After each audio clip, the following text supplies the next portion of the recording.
Welcome to Flourish, the podcast by Prisma Health, where we bring you insights on health and healing from trusted experts. I'm your host, Caitlin White. Today, we're thrilled to have on Dr. Casey Berson, a child and adolescent psychiatrist. We'll be discussing the impact of echo chambers on our minds and society, and learn how to break free from these bubbles. Well, to start us off today, Doctor, what is the definition of an echo chamber?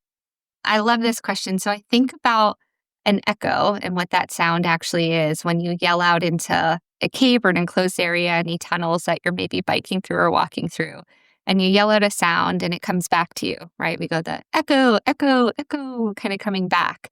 Similarly, when I think about an echo chamber in the social media realm, what we're talking about is you're looking for information and then similar types of information gets pushed toward you back. So it ends up being kind of everything that you're seeing is related to the information that you're searching for. Now, what is the psychological effect of being in an echo chamber, and is it harmful?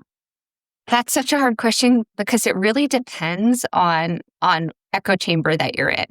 When I think about only getting one type of information, that can be really, really harmful if that type of information pertains to, let's say, depression. And so I'm constantly getting inundated with things that make me feel a certain way and maybe a way that's counterintuitive to how I would like to enjoy or like to do things, that it's affecting my emotional well-being and state. And maybe I'm starting to see some things that propel or push me to start thinking about ways that I can maybe act on that depression. So I think that there's certainly the propensity for harm depending on what you're actually surrounded by and seeing. And we think about or hear about these words in the social media realm of contagion or the Werther effect, specifically suicide contagion, and how we hear or see things and what does that mean to influence our behavior going on. I certainly think that there's a way that it could be dangerous, but I think the opposite is also true, right? It's another way to think about immersion, or if you're getting lots and lots of information only about how to speak Spanish, and that's all that you're going or all that you're seeing, or how to play the guitar, or kind of get all of this information. It could be helpful. I think the most important thing is to recognize that you're in one, that you're getting only one side of the information, one side of the coin, so to say, and that it aligns with what you're trying to accomplish. So how can you tell if you're in an echo chamber?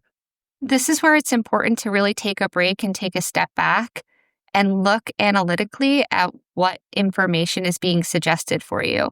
So a lot of times when I'm in a session or having conversations sometimes with patients, I'll ask them that question specifically, like, give me an example of what kind of videos get recommended to you if they're using social media. And it's really about paying attention, but consciously taking the step back to look and analyze what you're actually seeing. And then taking that further step of saying, okay, how do I feel about this? Is it helping me? Well, on that note, then, how can you escape an echo chamber? We know that these platforms, right, they're designed to engage our interests, right? The commodity that they're using and going on is attention.